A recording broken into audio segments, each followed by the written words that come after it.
So this is episode 2 of the Drift Car Builds, and of course I am the RC Devil. And anyways, this episode is basically going to be focusing on the whole front end of the car and trying to fix everything that's messed up with it, which there's actually quite a lot. So let's get started then, yeah? Now the first thing we're going to go over is the rack and pinion. We're going to be replacing the steering, the rack and pinion, and then we're also going to be changing out the bushings for this rack and pinion with energy suspension polyurethane ones. And then the tie rod ends are also messed up on this car, so we have brand new tie rod ends to go with it. And we're going to be doing that because there's a lot of play in it. So if you're driving on the freeway, right, at let's say like 60 miles an hour, okay, because the bushings are bad, the rack transfers over before it actually catches and turns the wheel. So you have to go like this, and then it'll actually like start like turning the car. So it's pretty sketchy if you're going back-to-back turns that are fast, because you got to go like this and then like go all the way over really quick, and then it'll catch and start hooking.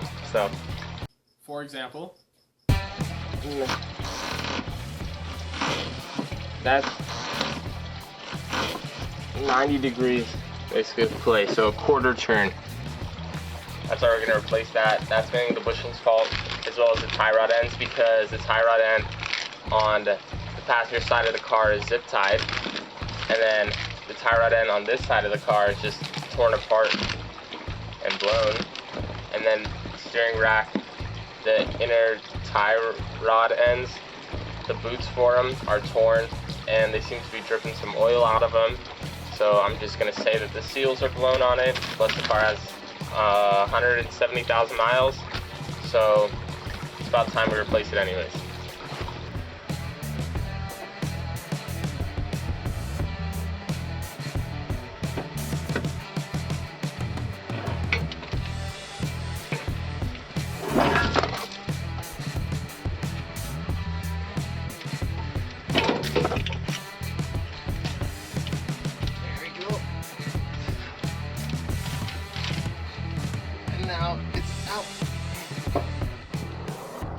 Alright, so here's the rack and pinion all out.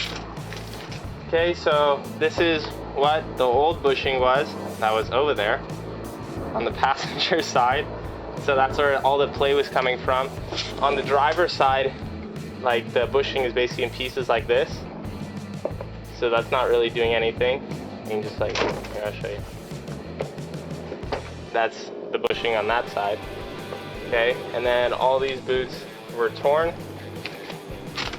And then I'm pretty sure that these seals were gone too, because it was leaking some fluid, and they were always wet. So time for a new one. Now, because I already have the whole rack and pinion out, and I'm getting new bushings for those anyways, I already have the whole master kit from Energy Suspension. So while I'm here, I'm also going to be doing all of basically like everything in the front that's in this kit. I'm going to be putting on right now. So for all the arms, yeah, the sway bars, everything is going to be done right now. And then I will put everything back all at once. That way I don't have to do my work twice. Okay, so I got this lower control arm out now. I just unbolted the back first actually. I just sprayed some WD-40 along this shaft right here. So then I went and hit it with a hammer, and then sure enough it came out, and I undid the bolt or the nut, and now here we go. Here's our lower control arm removed.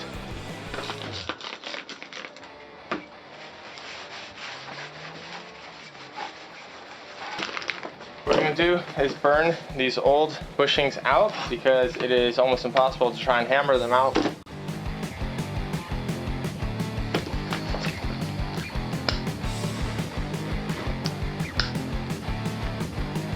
There we go. It's on now. See the flame? No, you can't. Well, we're just going to burn these out.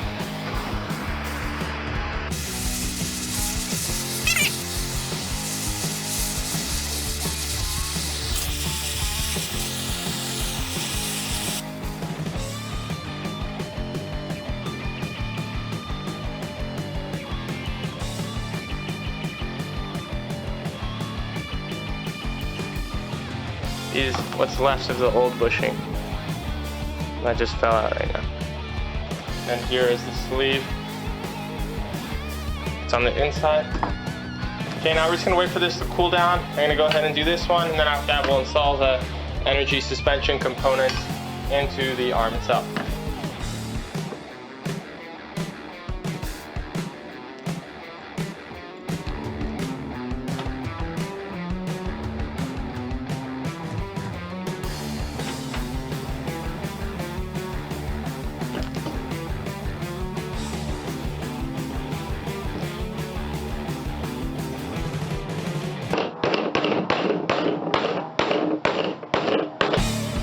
Go ahead and place it in here.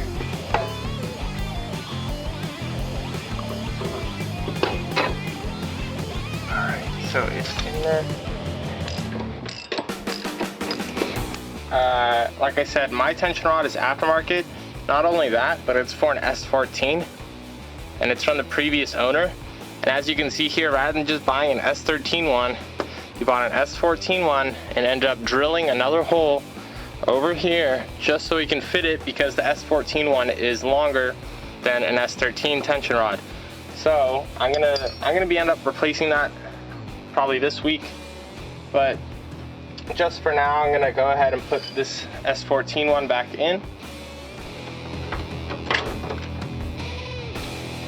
Over here.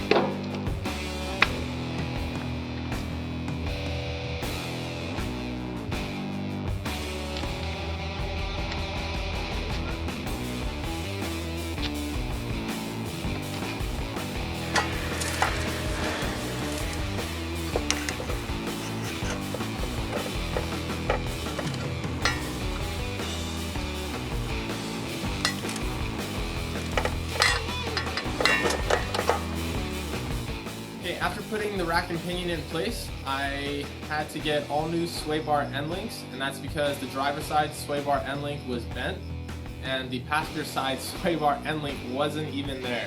Completely missing, not even there at all. So sway bar wasn't even hooked up because only one side of it was bolted, of course, and that one side was bent. So I had to get new sway bar end links, and on top of that, the sway bar bracket was also bent. So I had to order up a new sway bar bracket as well. Anyways, let's continue. So we're gonna go ahead and do those right now. So we have our grease from Energy Suspension. And they say to like lube them a lot, so. They said they're gonna squeak. I even called them up and I was like, and they're like, oh yeah bro, for those lube them up like a lot. I was like, okay.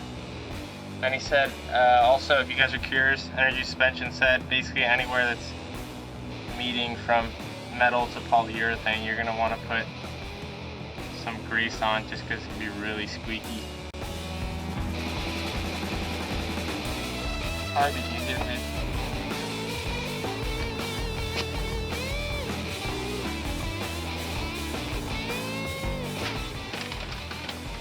I also put some grease on top right here because it's going to be touching the body of the car, so that might squeak.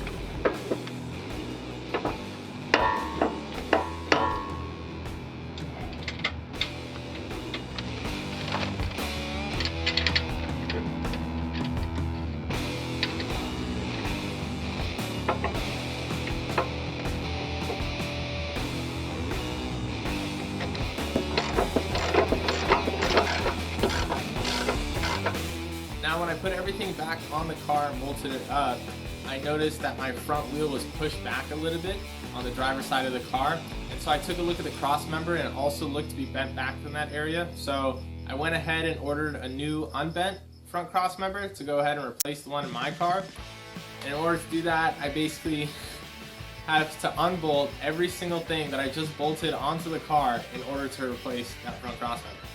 And if you don't know what the cross member is, it is basically a piece of metal that bolts to the frame of the car, and the rack and pinion bolts to the cross member, and the front lower control arm bolts to the cross member, and on top of that, the engine bolts to the front cross member as well. Now in order to remove the front cross member, I needed to somehow hold up the engine and keep it from falling down when I unbolted the crossmember. So what I did was I took some rope and I basically tied up the engine to the front strut bar. Up here on top of the car, we just have some rope that's attached to the U on the motor mount down there. This side, I have it tied to the intake manifold. Then I unbolted the crossmember and everything attached to it, and finally,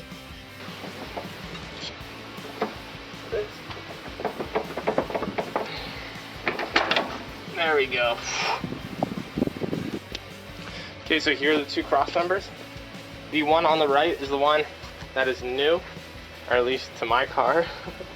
And then the one on the left is the old one. Okay, let's take a look at the damage difference. So, this is the one on mine.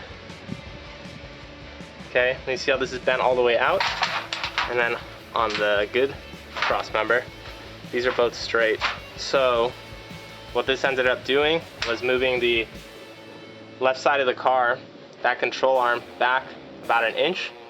So, that completely throws off the alignment, and then it makes the tension, the stock tension rods, they'll snap in half and then they'll break, and you have to replace them with aftermarket ones, which is exactly why this car has aftermarket tension rods on it. And then on the aftermarket tension rods, the adjustment is going to be completely off from one side to the other. So on one side of the car, the adjustment was like as close as can be, and on the other side of the car, the tension rod was out like an inch in order to meet the lower control arm, because the lower control arm was an inch back. And since I had the motor mounts out from switching the crossmember, I figured I might as well make do-it-yourself or DIY polyurethane motor mounts. So the reason we're going to be doing them is because the stock mounts have a lot of flex in them. These are pretty worn out too. Like, I mean, I can move it a pretty good amount in my hand. So imagine when like clutch kicking and launching, you can imagine how much this turns over. So what we're going to do is fill in all these gaps in the motor mount with polyurethane, or we're going to be using is 3M window weld. Okay, and then we're just going to be shooting it in all these cracks, and then after that, this mount should be pretty stiff. It's going to transfer a little bit more vibration into the cabin, but still, it's worth it because you get more feedback from the car.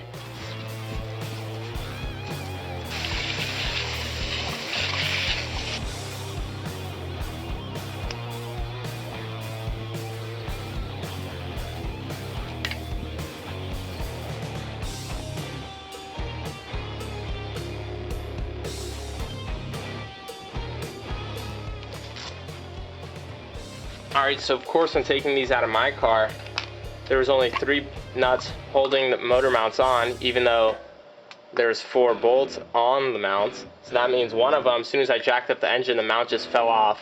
Okay, the 3 other nuts on here were all hand tight, and I can undo with my hand. And then all the nuts that were there were all different sized.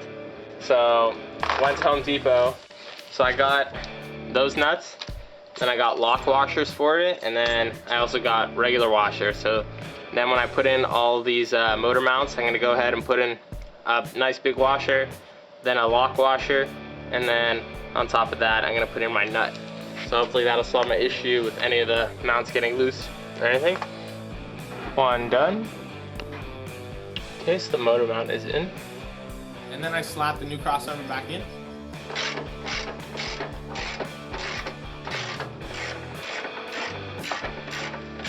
Okay, so the crossmember is all bolted up. The bolts running through the engine mount from the bottom, those ones are hooked up. Now it's just a matter of connecting back the rack and pinion, the suspension arm, the tension rod, and if you have a sway bar, then hook up your sway bar. So then the crossmember was all bolted up, and I went to shortening the Godspeed tension rods that were on the car.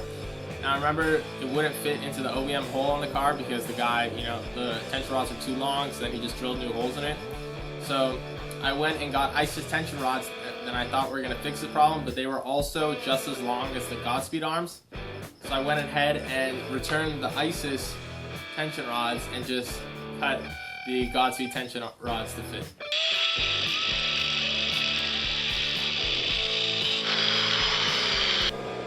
Okay, so I just cut 1 1/4 inch off of the tension rod. Now that was the maximum that this end is allowed to thread. So this concludes episode 2 of the drift car build. I hope you guys enjoyed it. Of course, if you have any questions, you can go ahead and leave it in the comments below or message me, and I usually try and respond to all questions within 24 hours. On top of that, if you want to stay notified on all the new videos coming out, such as episode 3, or of any of the how-to videos, you can go ahead and click subscribe and get notified of that. And last but not least, if you're curious about how to do anything individually in this video, so let's say for instance how to make the do-it-yourself polyurethane motor mounts, I will also eventually be uploading the individual how-tos of all, basically every single step in this video, such as the do-it-yourself motor mounts. So once again, this concludes episode 2 of the drift car build. And of course, I am the RC Devil, and I'll see you guys in episode 3.